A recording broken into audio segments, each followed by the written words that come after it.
So I just had to start chiseling away. I still use the mission statement, but I had to bring it in a little bit. And I do, I'm not quick to say, I'll pray about it. I literally do pray about everything, because if not, I will get overcommitted, because I get so excited about what God's doing and I want to be a part of it. But there again, if I do that, I know it's going to run me ragged. And even recently, I allowed my schedule to overtake me and I ended up sick, ended up in the hospital, because I did not rest.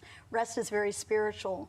And restoration begins with rest. It does. So it does. Yes. And it's very important, and nothing goes right if we don't get proper rest.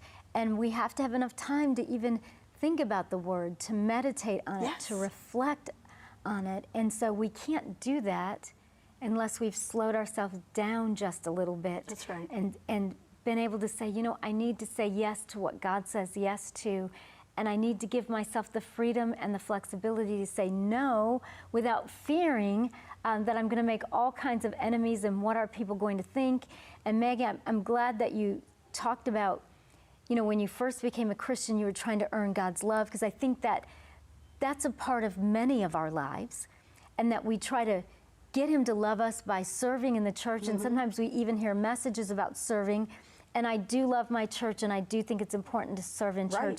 But nobody can serve all 7 days and hold a job and do your laundry like this, right? Can that happen? Absolutely.